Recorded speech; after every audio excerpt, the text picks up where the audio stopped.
दोस्तों, स्वागत है आपका अपने यूट्यूब चैनल पैराडाइज क्लासेस में। दोस्तों, इस वीडियो में हम डिस्कस करने वाले हैं ईवीएस सीटेट एग्जाम के ईवीएस के पार्ट 2 प्रैक्टिस सेट के बारे में। ठीक है, आपने अगर पार्ट 1 नहीं देखा है तो प्लीज़ देख लीजिएगा। आने वाले दिनों में हम 10 से 12 ईवीएस के प्रैक्टिस सेट लेके आएंगे सीटेट एग्जाम के ईवीएस सेक्शन यानी पर्यावरण अध्ययन के। ठीक है, तो उम्मीद है आप चैनल से जुड़े रहेंगे और ज़्यादा से ज़्यादा इसका लाभ उठाएंगे। तो दोस्तों, हमारा एकमात्र ही मकसद यही है कि आपको इस चैनल से कुछ ना कुछ फ़ायदा मिले, बेनिफिशियल हो। ठीक है, और क्या ये बिना किसी देरी के हम डायरेक्टली चलते हैं अपने क्वेश्चंस की तरफ। आपको डिस्प्ले में जैसा कि दिख पा रहा होगा, पहला क्वेश्चन है, जैविक समुदाय में प्राथमिक उपभोक्ता क्या होता है? तो उसका सही जवाब हो जाएगा शाकाहारी। ठीक है, अगला प्रश्न, ज्वर नियंत्रण में आमतौर पर सबसे अधिक प्रयोग की जाने वाली औषधि कौन सी होती है? ज्वर नियंत्रण यानी फीवर प्रॉब्लम। ठीक है, फीवर कंट्रोल में कौन सा मेडिसिन आमतौर पर सबसे ज़्यादा यूज होता है? तो दोस्तों वह है पैरासीटामोल। ठीक है, अगला प्रश्न, दही निर्माण हेतु कौन सूक्ष्मजीवी उत्तरदायी है? सही जवाब लैक्टोबैसिलस। अगला प्रश्न, मानव रुधिर वर्ग की खोज सर्वप्रथम किस वैज्ञानिक ने की? रुधिर वर्ग यानी ब्लड ग्रुप।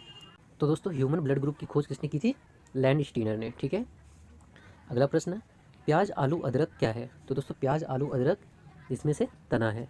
अगला प्रश्न, एक कोश की सूक्ष्म जीव कौन सा है? तो दोस्तों एक कोश की सूक्ष्म जीव पैरामीशियम है। ठीक है, आपका सही जवाब पैरामीशियम हो जाएगा। अगला प्रश्न, निम्न में से कौन सा पादप उत्पाद साबुन का विस्थापन है?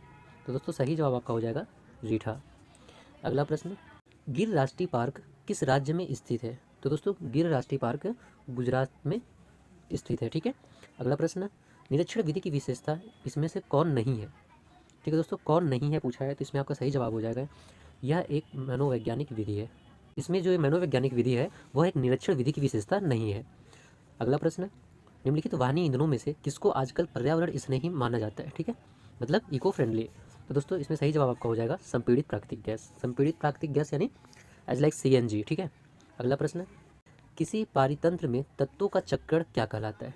तो दोस्तों इसका सही जवाब हो जाएगा जैव भू रासायनिक चक्र। ठीक है, अगला प्रश्न, चिपको आंदोलन के प्रणेता कौन है? तो दोस्तों इसमें सही जवाब हो जाएगा सुंदरलाल बहुगुणा। ठीक है, कब की बात है ये? सन 1973 की बात है। चिपको आंदोलन याद करिएगा, इंपॉर्टेंट क्वेश्चन है। अगला प्रश्न, इंसुलिन की रासायनिक प्रकृति क्या है? तो इनमें से इंसुलिन की रासायनिक प्रकृति प्रोटीन है। ठीक है, अगला प्रश्न, पौधों में अर्धसूत्री विभाजन कब होता है?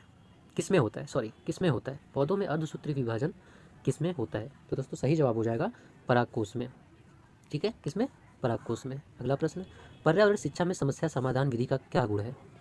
तो दोस्तों इसमें सारे गुण आते हैं। ठीक है, सृजनात्मक विधि, लक्ष्य केंद्रित विधि, चयनात्मक विधि। तो इसका सही जवाब हो जाएगा उपर्युक्त सभी। ठीक है, अगला प्रश्न, प्रेक्षण विधि की सीमाएं क्या है?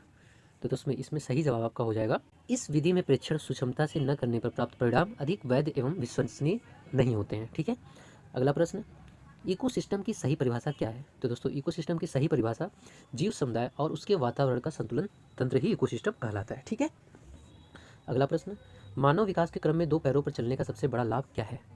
तो दोस्तों इसके सही जवाब हो जाएगा हाथ स्वतंत्र रूप से मस्तिष्क की आज्ञा अनुसार कार्य कर सकते हैं। अगला प्रश्न, भूकंप की तीव्रता नापने वाले यंत्र को क्या कहते हैं? तो दोस्तों भूकंप की तीव्रता किससे नापी जाती है? सिस्मोग्राफ से। अगला प्रश्न, सूर्य से निकटतम ग्रह कौन सा है? तो बहुत ही इंपॉर्टेंट क्वेश्चन है दोस्तों ये। सूर्य से निकटतम ग्रह बहुत बेसिक है लेकिन इंपॉर्टेंट भी है, कई लोग कंफ्यूज भी होते हैं इसमें। तो उसमें से सूर्य से निकटतम ग्रह कौन सा हो जाएगा? आपका बुध। ठीक है, सबसे निकटतम ग्रह सूर्य के बुध है। ठीक है, अगला प्रश्न, निम्न में से कौन सा कायांतरिक सेल का उदाहरण है? तो दोस्तों कायांतरिक सेल का उदाहरण संगमरमर है। ठीक है, अगला प्रश्न, महासागरों में निम्न में से कौन सा लवण सर्वाधिक मात्रा में पाया जाता है? तो दोस्तों महासागरों में सबसे ज़्यादा लवण किसका पाया जाता है? Sodium chloride. अगला प्रश्न, राज्यसभा में होने वाली सभाओं की अध्यक्षता कौन करता है? तो दोस्तों इसका सही जवाब हो जाएगा उपराष्ट्रपति। अगला प्रश्न, निम्न में से किस मिट्टी का विस्तार भारत के सर्वाधिक क्षेत्र पर है? तो भारत के सर्वाधिक क्षेत्र पर कौन सी मिट्टी पाई जाती है? जलोढ़ मिट्टी। अगला प्रश्न, जो शाकाहारी जंतु भोजन के लिए हरे पेड़ पौधों पर निर्भर करते हैं उन्हें क्या कहा जाता है? तो दोस्तों इसका सही जवाब हो जाएगा आपका प्रथम चरण उपभोक्ता। ठीक है, तो दोस्तों ये कुछ बेसिक और इंपॉर्टेंट क्वेश्चन थे, जिनका एग्जाम हो चुका है उनके लिए भी और जिनका नहीं हुआ है उनके लिए भी कहीं ना कहीं से ये आपको बेनिफिशियल होंगे। बाकी पूरे 9-10 पार्ट्स आने वाले हैं ईवीएस के प्रैक्टिस सेशन के, सीटेट एग्जाम के। तो दोस्तों अभी तक आपने अगर चैनल को सब्सक्राइब लाइक नहीं किया है तो प्लीज़ कर दीजिएगा, कहीं ना कहीं आपको यह चैनल बेनिफिशियल होंगे ही। ठीक है, हमारी भी पूरी कोशिश यही रहती है। बाकी मिलते हैं हम नए वीडियो में नए टॉपिक के साथ, तब तक के लिए bye bye, take care, love you all, जय हिंद जय भारत, थैंक यू।